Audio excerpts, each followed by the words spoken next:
কুম্ভ মেলায় যাওয়ার মূল অর্থটা নিজেদেরকে উপলব্ধি করতে হবে।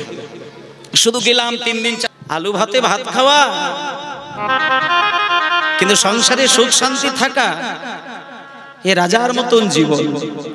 তা না হলে আপনি রাজবাড়ি তৈরি করেছেন, হাজার হাজার বিঘে জমি রয়েছে, কিন্তু সংসারে সুখ নেই, শান্তি নেই। এই জীবন বেঁচে থাকার নয়। শিবরাত্রির দিন, মহাশিবরাত্রির দিন আমরা ব্রত উদযাপন করি। কেন করি? কারণ এই যে 33 কোটি দেবদেবতা রয়েছে, তাদের মধ্যে ভোলানাথ হচ্ছে শ্রেষ্ঠ বৈষ্ণব। 12 জন বৈষ্ণবদের মধ্যে শ্রেষ্ঠ বৈষ্ণব হচ্ছেন ভোলানাথ।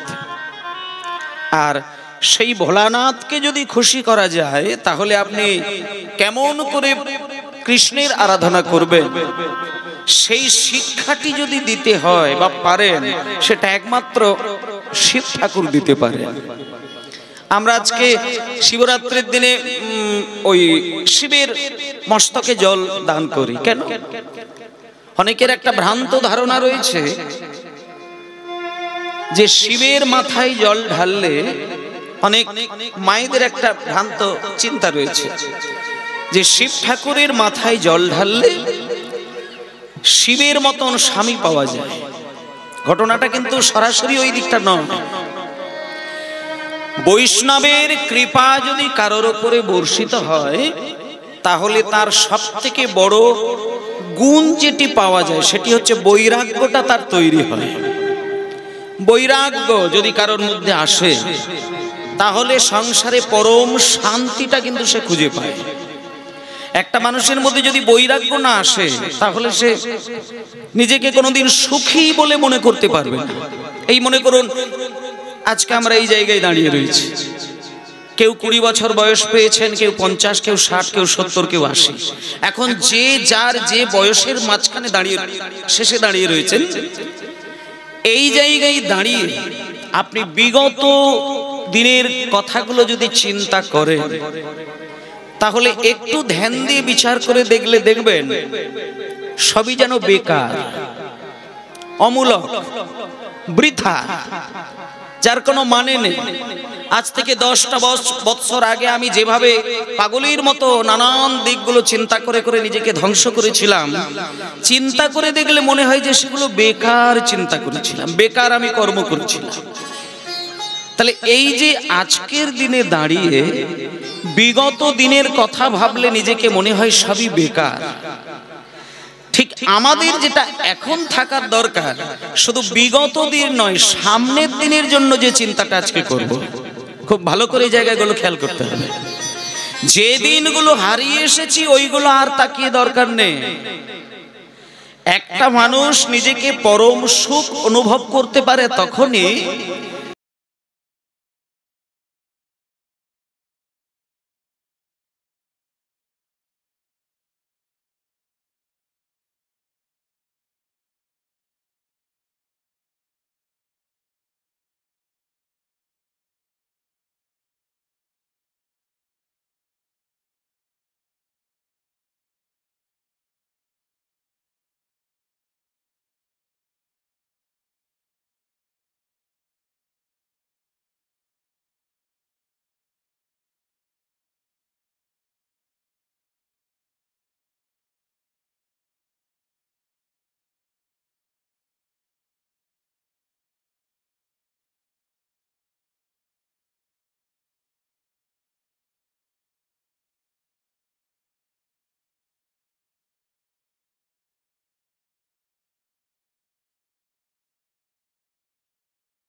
আর সেই গতিতেই আজও চলছে।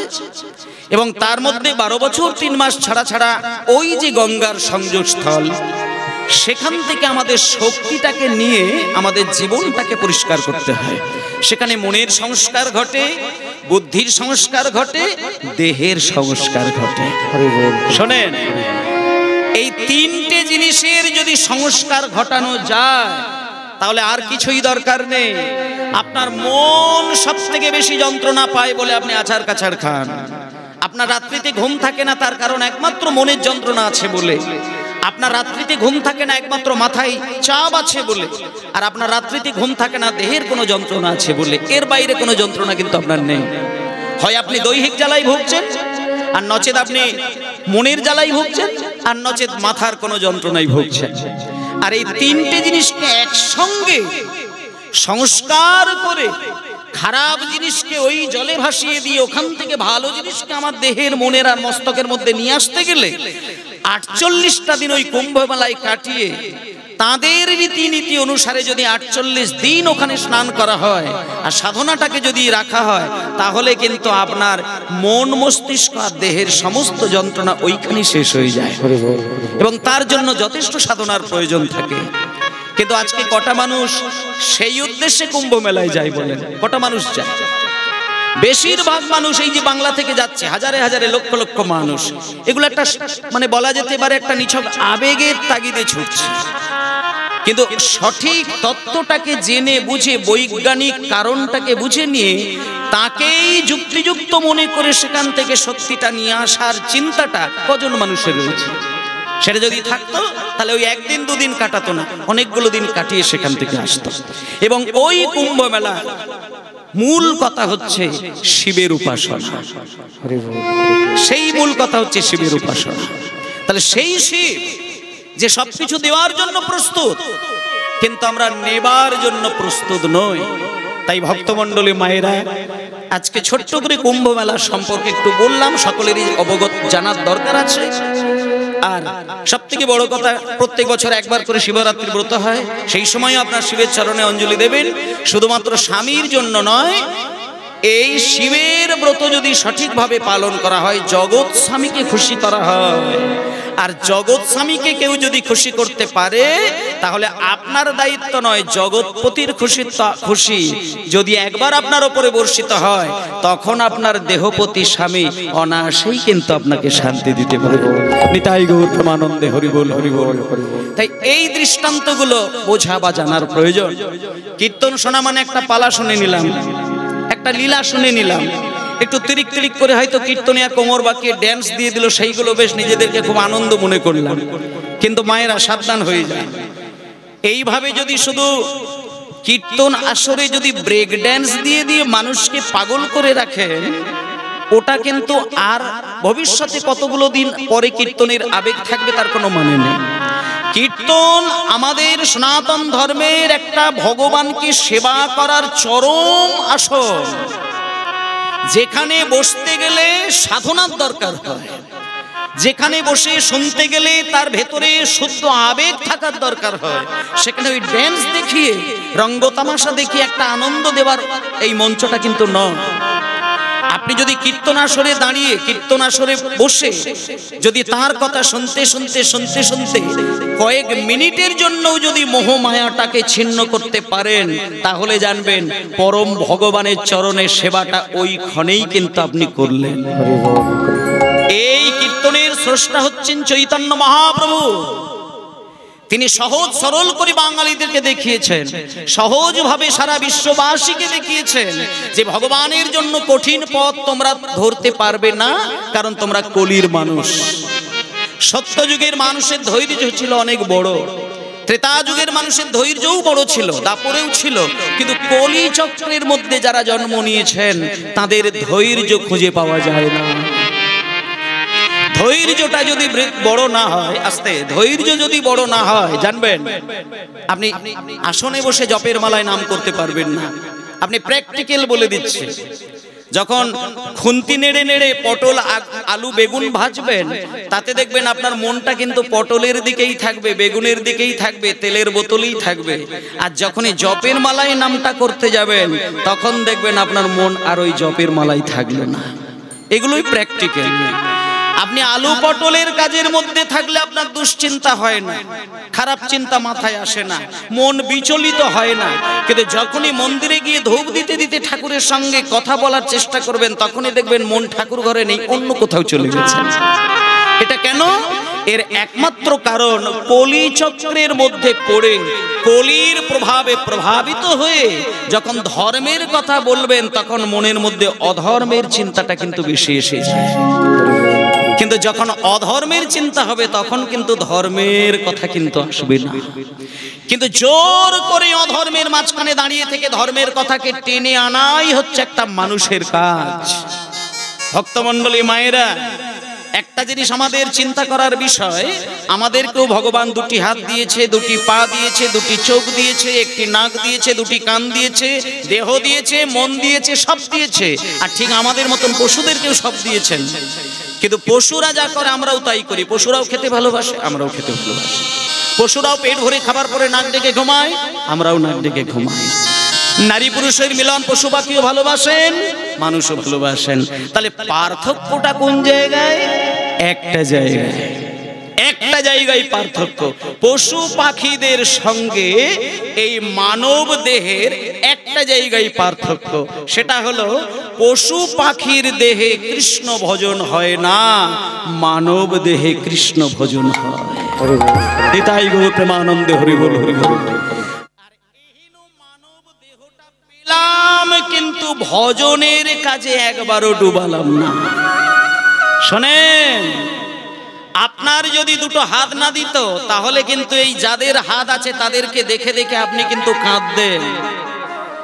সেদিন কিন্তু নীরবে কেঁদে কেঁদে একটাই কথা বলতেন যে, ঠাকুর, সবাইকে তুমি সুস্থ দেহ দিলে, আর আমাকে তুমি দুটো হাত দিলে না। সেদিন তুমি কেঁদে কেঁদে বলতেই বলতে যে, ঠাকুর, সকলকে তুমি এত সুন্দর হাত দিলে, আমার দুটো হাত কেন তুমি কেড়ে নিলে? আমি কথা দিলাম, পরের জন্মে যদি তুমি আমাকে সুস্থ সবল দেহ দিয়ে মানুষ করে পাঠাও, আমি এখন থেকে কথা দিলাম, আমি পরের জন্মে যতদিন বেঁচে থাকবো তোমার চরণ সেবাতেই মন ডুবিয়ে দেব। নিতাই গৌর প্রেমানন্দে হরি বল। কিন্তু আপনি বলেছেন কি বলেননি জানি না, কিন্তু এটা তো সত্য যে আপনি দুটো হাত পা চোখ সবই পেয়েছেন। এটা তো সত্য। দুটো চোখও পেয়েছে, তাও আবার সুন্দর চোখ, যা কিনা জগন্নাথ ঠাকুরও পায় না। আপনি দুটো কানও পেয়েছেন, সুন্দর কান, যা কিনা পুরীর জগন্নাথ দেবও পায়নি। আপনি সুন্দর হাত পেয়েছেন, যেটা জগন্নাথেরও নেই। আপনি দুটো চরণ পেয়েছেন, যা কিনা জগন্নাথের নেই, তবুও আপনি ভগবানকে ডাকেন না। এগুলো অকৃতজ্ঞ ছাড়া আমাদেরকে আর কিছুই বলা যায় না। ঈশ্বরকে ডাকতে হয় ঈশ্বরের শান্তির জন্য, ঈশ্বরের কল্যাণের জন্য। ভগবানকে ডাকতে নিজের কল্যাণের জন্য চাইতে নেই। কারণ ভগবান আমাদেরকে পা থেকে মাথা পর্যন্ত পরিষ্কার একটি দেহ দান করেছেন। এর থেকে বড় কাজ আমাদের আর কিছু হতে পারে না। তাহলে এত সুন্দর দেহ পেয়ে, শুদ্ধ মস্তিষ্ক আমরা পেয়ে, সুন্দর মন পেয়ে, শক্তি পাওয়ার পরে ভগবানের কাছে চাইবার কি সত্যি কিছু থাকে? ঠিক যদি বিচার করা যায়, সঠিকভাবে যদি বিচার করা যায়, আপনি তো বিভিন্ন দেশে বিদেশে ঘুরে বেড়ান, এমন অনেক মানুষকে দেখবেন আপনার মতো দেহটুকুই পায় না। অনেক মানুষকে দেখবেন আপনার মতো দেহটুকুই পায় না। আপনি ভগবানকে কি চাইছেন? আপনি তো সবই পেয়েছেন। তাহলে আপনার কাজ কি? একটাই কাজ। যেমন আমরা বছরের প্রথম দিনটা, এই যে 1 জানুয়ারি যে দিনটা গেল, আমরা সকলকে ফোনের মাধ্যমে জানিয়েছিলাম। হ্যাঁ, বছরের প্রথম দিনে কত কত ভালোবাসা জানিয়েছিলাম। কিন্তু প্রত্যেকটা মানুষকে ভাবার দরকার যে আমাদের সকাল হলো, 12টা ঘন্টা কাটলো, দিনটা শেষ হলো। তারপরে রাত্রির হলো, 12 ঘন্টা কাটলো, রাত্রির শেষ হলো। সকালবেলা ঘুম ভাঙলো। ওই প্রত্যেকটা দিনই কিন্তু আমাদের নববর্ষের মতন করে দিন হয়। ঠিক যেমন বছরের প্রথম দিনটা আমরা উচ্ছ্বাসে ফেটে পড়ি, আনন্দে ফেটে পড়ি যে নূতন বছর পেয়েছি, মানুষের চিন্তা করার দরকার এক একটি দিন আমাদের এক একটি করে নূতন বছরের মতন প্রেমময় হয়ে থাকতে হয়। কারণ একটাই, তুমিও যেমন রাত্রির বেলা ঘুমাতে গিয়েছিলে, এই পৃথিবীতে তোমার মতন কোটি কোটি মানুষ বিছানায় ঘুমাতে গিয়েছিল। কোটি কোটি মানুষ ঘুমিয়েছিল ঠিকই, কিন্তু যত কোটি মানুষ বিছানায় ঘুমাতে গিয়েছিল সকালবেলা তত কোটি মানুষের কিন্তু ঘুম ভাঙেনি। সবার ঘুম ভাঙেনি। অনেক কোটি মানুষ আছে যারা ঘুমিয়েছে, সকালে ঘুম ভাঙে না, চিরতরে ভগবিন্দ চরণে বিদায় নিয়েছেন। তাহলে আপনি আজকে রাত্রিতে ঘুমাবেন, সকালবেলা যে আপনার ঘুম ভাঙবে এই গ্যারেন্টি দিতে পারবেন? আগামী বছর কীর্তন হবে, আপনি কীর্তন শুনতে পারবেন এই গ্যারেন্টি দিতে পারবেন? মানুষ দিতে পারে না। কারণ আমরা কখন আছি কখন যাব এই এতটুকু গ্যারেন্টি কেউ দিতে পারে না। আজকে আছি কালকে থাকবো এটাও বলা যাবে না। তাই আছো যখন, সময়ের অপেক্ষা করো না। সময় যখন হাতে আছে, সুস্থ মন যখন আছে, সময় থাকতে ওরে প্রেম নিবিয়া, ওরে প্রেম নিবিয়াই বদন ভরে বলে রে হরি নাম,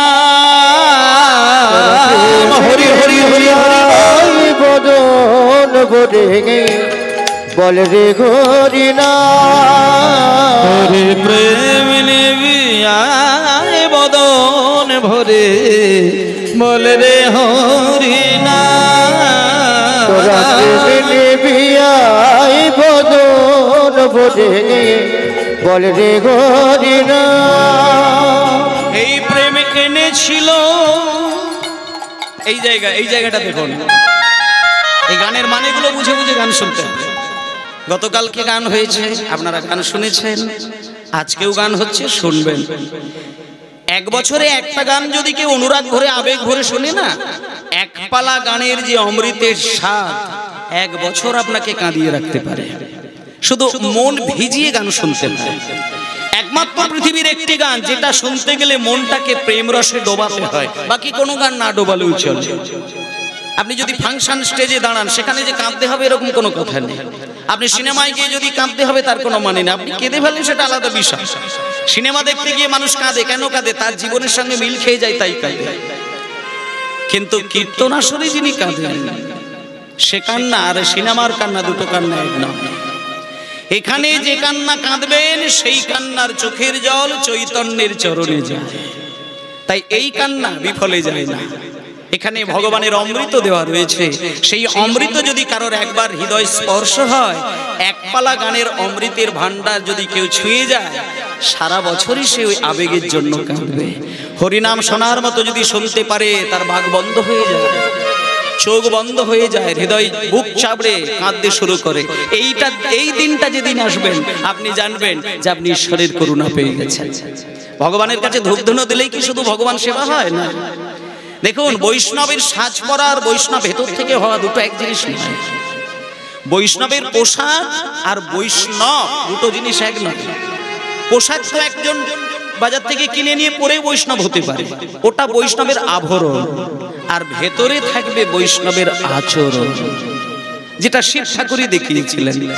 শিব ঠাকুরের দেখুন আস্তে, শিব ঠাকুরের তো তুলসী মালা নেই মায়েরা। শিবের গলায় কি তুলসী মালা আছে নাকি? নেই। শিব কি ওই চন্দন মাখে নাকি? না। শিব কি ধুতি পরে? না। আচ্ছা, শিব সাদা পোশাক পছন্দ করে? পরে না। শিব আমিষ নিরামিষের বিধানে নেই। যেখানে শিবের কালী পুজো হয় দেখবেন, শিব পুজো হয় দেখবেন, মদ্য মাংস মৎস্য মুদ্রা মৈথুন পঞ্চমকাত দিয়ে শিব ঠাকুরের সেবা দেওয়া হয়। তাহলে শিবকে বাইরে থেকে বোঝাই যায় না যে তিনি পরম বৈষ্ণব, তিনি কৃষ্ণ ভক্ত, বোঝা যায় না। কেন না? উনি বাইরে থেকে তো বৈষ্ণব হতে চান না, ওনার ভেতরটা বৈষ্ণবী ভরপুর। সারা জীবন তপস্যা করেছেন শুধু প্রেম পাবার আশায়। যে প্রেম মুনি ঋষিগণ সাধনা করেছেন পাননি, যে প্রেম আজও কৈলাস পর্বতের বুকে সাধনা করছে পার্বতী, হর মহাদেব পাননি। কত সাধন ভজন করে জীবন কাটাচ্ছে, সেই প্রেম পায়নি। সেই প্রেম আজকে দেখুন হরিবাসরে মহাপ্রভু দান করলেন, এবং তিনি ডেকে ডেকে বললেন, ওরে প্রেম নেবে আয় বদন ভরে বলে রে হরি নাম, ওরে প্রেম নিবিয়াই বদন ভরে বলে রে হরি নাম প্রেম নিবিয়াই বদন ভরে বলে রে হরি নাম এই প্রেম এনেছিল, এই প্রেম এনেছিল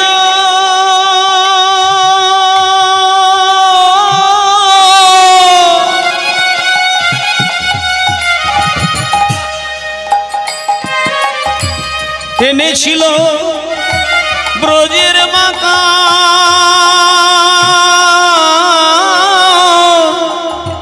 সোনার নদিয়া প্রেম এনেছিল ব্রজের মাকা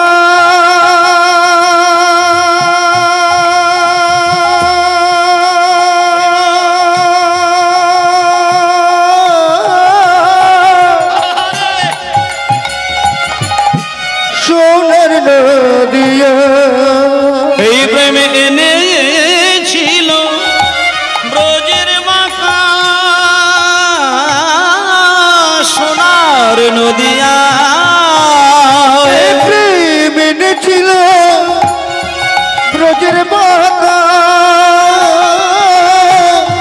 সোনার নদিয়া ওরে প্রেম, ওরে প্রেম, ওরে প্রেম নেবে আয় বদন ভরে বল রে হরি নাম প্রেম হরি হরি হরি হরি হরি বল দে হরি নাম প্রেম নিবিয়াই বদন ভরে বল দে হরি নাম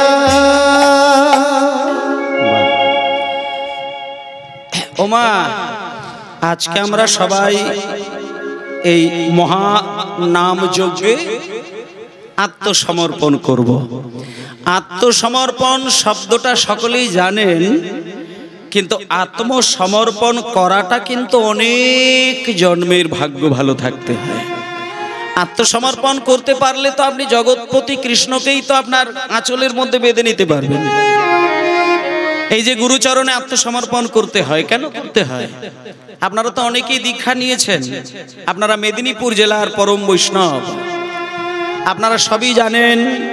মায়েরা যারা যারা দীক্ষা নিয়েছেন, এমনি শাস্ত্রে একটা কথা রয়েছে, দীক্ষাকালে যদি শিষ্য করে আত্মসমর্পণ, সেই কালে কৃষ্ণ তাঁরে করে আত্মসম।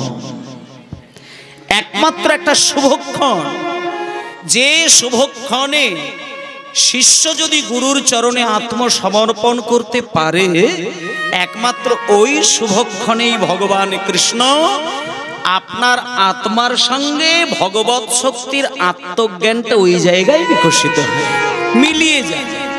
তখন আপনি সেই শক্তির অধিকারী হয়ে ওঠেন। তাই ভক্তমণ্ডলী মায়েরা, আপনারা অনেক ভাগ্য ভালো করেছেন, এই হরিবাসরে বসেছেন।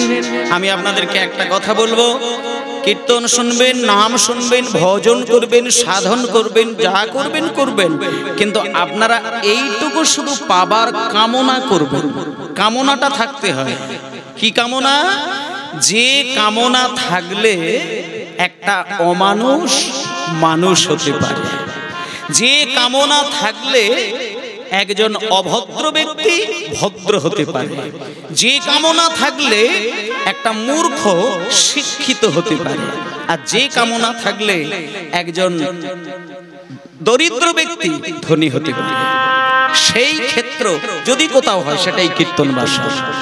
কীর্তন বাসরে যদি মন দিয়ে কীর্তন শোনে, এটা পরিষ্কার আমি বলে দিই, এ সত্য কথা, এ আর ফেলে দেওয়ার নয়। একমাত্র হরিনামের বাসর, যেখানে বসে কয়েক পালা কীর্তন শুনলে একটা মূর্খ পণ্ডিত হয়ে যায়, একটা দরিদ্র ধনী হয়ে যায়, একজন অভদ্র ভদ্র হয়ে যায়, এটা পরিষ্কার বলা যায়। কারণ এই হরিনামের মধ্যে এমন কিছু কথা, এমন কিছু ভাব, এমন কিছু সুর, এমন কিছু সাহিত্য, এমন কিছু সাধনা রয়েছে, যা আলাদা করে পড়াশোনা যদি করার সময় নাও হয়।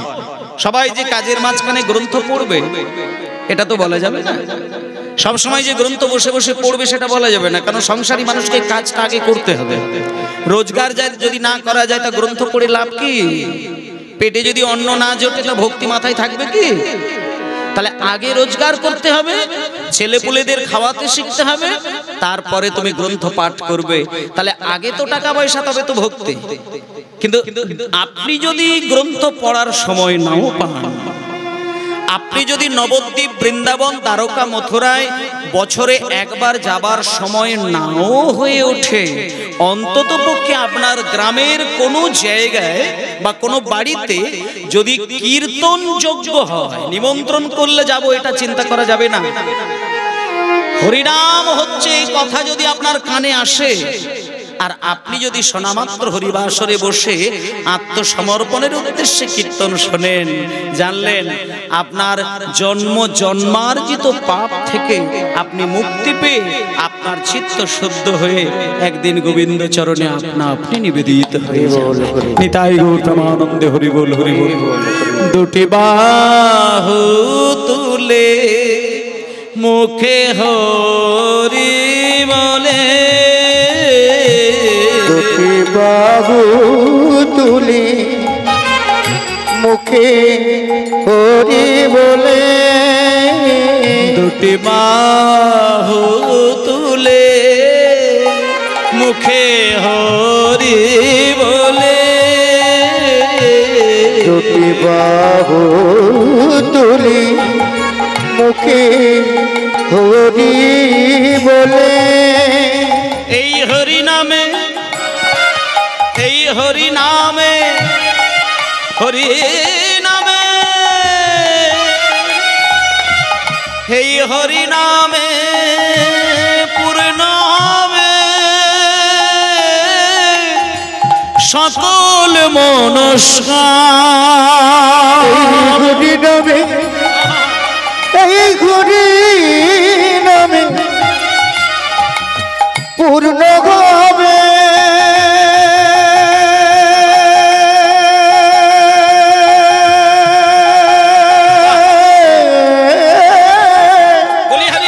সকল মনস্কার। প্রেম নেবে আয় বদন ভরে বলে রে হরি নাম, প্রেম নেবে আয় বদন ভরে বলবে হরি নাম।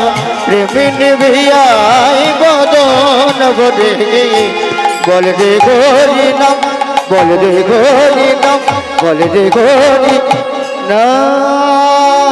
নিতাই গৌর হরি বল, গৌর হরি বল, গৌর হরি বল। জয় রাধে, জয় রাধে। ভক্তমণ্ডলী মায়েরা, তাহলে হোমা ভক্তির থেকেও মানে উন্নত উজ্জ্বল কোনো বস্তু আর হতে পারে না। যে ব্যক্তি ভক্তিকে একবার ধরতে পেরেছেন, আর তার সংসারেই বলুন আর তার জীবনেই বলুন, অভাব কিন্তু কিছুই থাকে না। আরে বাবা, টাকা পয়সার অভাবটাই অভাব, বড় কথা নয়। যে সংসারে একটু হাসি, একটু খুশি, একটু শান্তি, একটু আনন্দ, একটু পরমানন্দ এগুলো রয়েছে, সেই সংসারে টাকা পয়সার অভাব কিছুই এসে যাবে না, কিচ্ছু এসে যাবে না। আলু ভাতে ভাত খাওয়া, কিন্তু সংসারে সুখ শান্তি থাকা, এ রাজার মতন জীবন।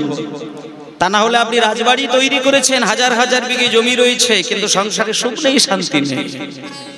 এই জীবন বেঁচে থাকার নয়। কিন্তু মানুষের জীবনে যন্ত্রণা দুঃখ থাকবে, কিন্তু সেই দুঃখ আর যন্ত্রণাকে নিজের চক্রের মধ্যে জড়িয়ে রাখলে হবে না। সবসময় নিজেকে যন্ত্রণার মধ্যে জড়িয়ে পড়া আর যন্ত্রণা মাঝে মাঝে এসে মানুষকে নাড়া দেওয়া দুটো এক জিনিস নয়। তুমি যন্ত্রণা পেতেই পারো, কিন্তু যন্ত্রণার মধ্যে নিজেকে জড়িয়ে পড়ো না। সেই জড়িয়ে যদি না পড়তে চাও, সেটা যদি তোমায় করতে হয়, তাহলে 24 ঘন্টার মধ্যে একটা সময় তোমাকে বার করে কিছুক্ষণের জন্য অন্তত তোমার মনকে একটু গোবিন্দ চরণে স্পর্শ করতে হবে। এবার সেটা গোবিন্দ চরণ বলতে গিয়ে হয়তো আপনার বাড়িতে যে বিগ্রহ আছে, সেই বিগ্রহটাকে শুধু হৃদয় ছুঁয়ে দেওয়া তা নয়। আপনি যে আপনার মনটাকে গোবিন্দ চরণে বসাতে পারলেন, সেটা প্রমাণ হবে সেই দিন। কোন দিন বলুন তো মা? মানে আপনি যে সত্যিকারেরই ভক্ত হয়েছেন, আপনি সত্যিকারেরই একজন সাধক হয়েছেন, বৈষ্ণব হতে পেরেছেন, কৃষ্ণকে ভালোবাসতে পেরেছেন, এটা কোন দিন প্রমাণ হবে? সেই দিন প্রমাণ হবে যেদিন বাজারে গিয়ে পেটে যখন প্রচন্ড খিদের যন্ত্রণা আসবে, আর বাজারের সামনে কাঁচের আলমারির ভেতরে যখন রসের মধ্যে ডোবানো রসগোল্লাগুলো দেখতে পাবেন, সেদিন ওই রসগোল্লাগুলো দেখেই যখন আপনার মনটা এইরকম একটা কথা বলে উঠবে যে আহারে, আমার কাছে যদি 20টা টাকা থাকতো, আমি ওই মিষ্টির দোকানের টেবিলে বসে 4টি রসগোল্লা কিনে যদি আমি এই মুহূর্তে খেতে পারতাম, আমি পরম শান্তি পেতাম। এইটা আপনার যতদিন মাথার মধ্যে আসবে, ততদিন জানবেন আপনি হাজার কৃষ্ণকে সেবা দিচ্ছেন বটে, কিন্তু আপনি এখনো পর্যন্ত গোবিন্দের ভক্ত হতে পারেননি।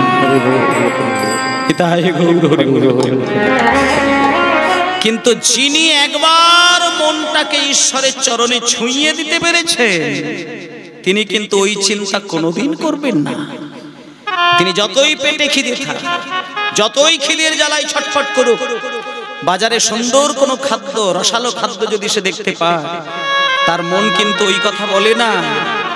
সে শুধু মনে মনে বলে আহারে, আমার কাছে যদি 10টা টাকা থাকতো, 20টা টাকা থাকতো, আমি ওই অল্প একটু রসগোল্লা বা সন্দেশ কিনে নিয়ে বাড়িতে গিয়ে আমি যদি গোবিন্দের চরণে প্রসাদ দিয়ে সেই প্রসাদ আমি পেতাম, না জানি আমার কত আনন্দ।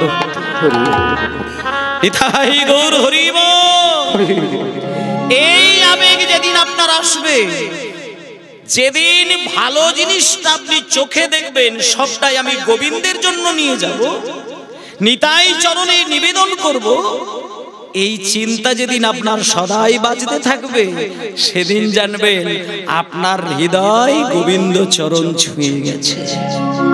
আর এটা যেদিন আসবে, সেদিন আপনার সংসারে 2টো টাকার অভাব হলেও হতে পারে, বাড়ির অভাব থাকলেও থাকতে পারে, কিন্তু এটা জানবেন শান্তির অভাব কিন্তু আপনার জীবনে হবে না। একমাত্র শান্তি, একমাত্র পরমার্থকে লাভ করা যায় সেদিন, যেদিন জগতে সবকিছু গোবিন্দের জন্য চিন্তা হবে, সেদিন আপনি পরমার্থকে পেয়ে যাবেন, প্রেম সম্পদ পেয়ে যাবেন, গোবিন্দের চরণ পেয়ে যাবেন। সেদিন নিজেকে রাজার মতন মনে করবেন। আর কিছুতে নিজেকে রাজা সাজানো যায় না। গোবিন্দকে পেলেই রাজা সাজা যায়, বাকি আর কোনো কিছুতে রাজা সাজা যায় না। তাই একমাত্র ভগবান কৃষ্ণ, যিনি সেকেন্ডে সেকেন্ডে পৃথিবীতে হাজার হাজার রাজা তৈরি করে দিতে পারেন, কিন্তু কৃষ্ণ নিজে কোনোদিন রাজা হতে চাননি। এ হলো ভগবানের গুণ। একমাত্র ভগবান জগতের সবাইকে রাজা তৈরি করিয়ে দেন, কিন্তু নিজে কোনোদিন রাজা হননি। যদি হতেন, তাহলে শ্রীদাম সুদামের এঁঠো খেত না। যদি হতেন, তাহলে কংসের জেলখানায় কৃষ্ণ জন্ম নিত না। যদি তিনি রাজা হতে চাইতেন, তাহলে রাধারানীর পায়ে ধরে মাথা ঠুকে কৃষ্ণ কোনোদিন কাঁদতেন না। তিনি পরম কৃষ্ণ, তিনি ভগবান। তিনি সবাইকে রাজা বানিয়ে দেয়, সবাইকে জমিদার তৈরি করে দেয়, কিন্তু নিজে কোনোদিন রাজা হবে, জমিদার হবে এই আশা বিন্দু মাত্র তিনি চিন্তা করেন। তাই তিনি পরম পুরুষ, তাই তিনি পরম প্রেমিক, তিনি রসালো ভগবান, ঈশ্বর পরম কৃষ্ণ, সচ্চিদ আনন্দ বিগ্রহ, অনাদির আদি গোবিন্দ, যিনি সর্বকারণের কারণ। নিতাই গৌর প্রেমানন্দে হরি বল, হরি বল, হরি বল। জানিতে চাই দয়ালে তোমার, আসলে নামটা কি?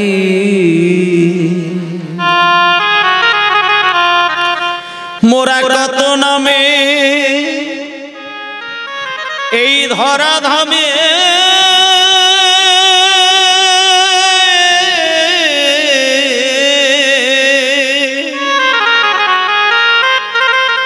মোরা কত নামে এই ধরা ধামে কত রকমেতে ডাকি জানিতে চাই দয়াল তোমার আসল নামটা কি। হরি হরি হরি হরি জানিতে চাই দয়াল আমার আসল নামটা কি। জানিতে চাই দয়াল আমার আসল নামটা কি। মোরা কত নামে এই ধরা ধামে কত রকমেতে ডাকি জানিতে চাই দয়াল আসল নামটা কি। জানিতে চাই দয়াল আসল নামটা কি। ওগো দয়াল গো আমরা সর্বশাস্ত্রে শুনিতে যে পাই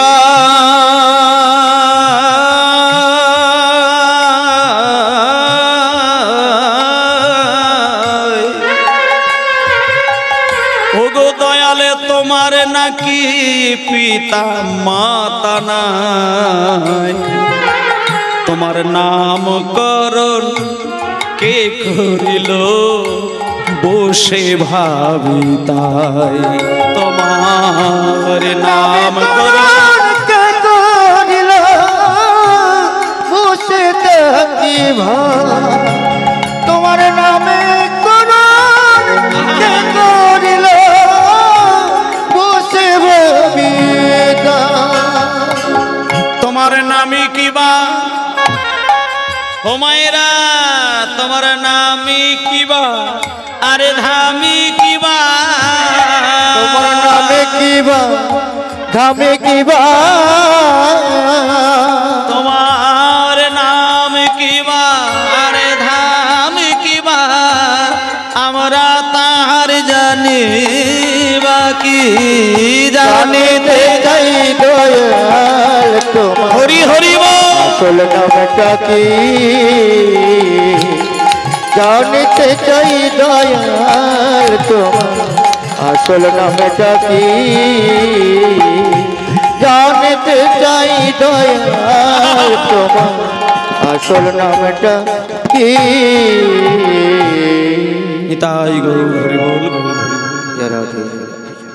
ভগবানের আসল নাম কে জানে? বিভিন্ন শাস্ত্রে বিভিন্ন নাম হয়েছে, বিভিন্ন ধর্মে তার বিভিন্ন প্রকাশ। কেউ বলে রাম, কেউ বলে যিশু, কেউ বলে আল্লাহ, কেউ বলে হরি। যে যেমন ভাবে ডাকে, ডাকটা নিয়ে ঈশ্বর দেখেননি। ঈশ্বর শুধু একটা জিনিস শুনতে পায়, বাকি আর কিচ্ছু শুনতে পায় না। ভগবান একটা জিনিস দেখতে পায়, বাকি আর কিচ্ছু দেখতে পায় না। তুমি যতই দামি মালাটা নিয়ে কৃষ্ণ আর রাধার গলায় জড়িয়ে দাও না কেন, যতই তুমি সোনার থালায় সন্দেশ রসগোল্লা সাজিয়ে দাও না কেন, ভগবান ওই দিকে তাকান না। ভগবান একটা দিকে তাকিয়ে থাকেন, একটা দিকে শুধু লক্ষ্য করেন। ভগবান শুধু ভাবে, ভক্ত আমাকে সারা জীবন ধরে সেবা দিল বটে, সারা জীবন ধরে মন্দিরে সময় করে আমায় ডাকলো বটে, ভগবান ভক্ত আমাকে সারা জীবন মন্দিরে আরতি করলো বটে, কিন্তু কোনোদিন আমার কাছে বসে আমাকে ডাকতে গিয়ে তার দু চোখ থেকে দু বিন্দু জল আমার চরণে ফেলতে পারল না। ওমা, আপনাদের একটা কথা বলে দিই, সকালবেলা সন্ধ্যাবেলায় আপনারা অবশ্যই ঘরে শঙ্খ বাজান, আর ব্রহ্ম মুহূর্তে অবশ্যই ঘরে শঙ্খ বাজবেই বাজবে। প্রত্যেকটি সনাতন ধর্মের বাড়িতে ব্রহ্ম মুহূর্তে, ব্রহ্ম মুহূর্ত যখন আসে, 24 ঘন্টার মধ্যে একটিবার ব্রহ্ম মুহূর্ত আসে, যে সময় মানুষের ক্ষেত্রে বিশেষ করে প্রয়োজন একটুখানি ধর্মীয় চিন্তার মধ্যে নিজেকে ডুবিয়ে রাখা, অন্তত কিছুক্ষণ সময়ের জন্য। সেটা কোন সময় আসে? রাত্রির শেষ প্রহরে। দিন 4টে প্রহর হয়, আর রাত্রিতে 4টে প্রহর হয়।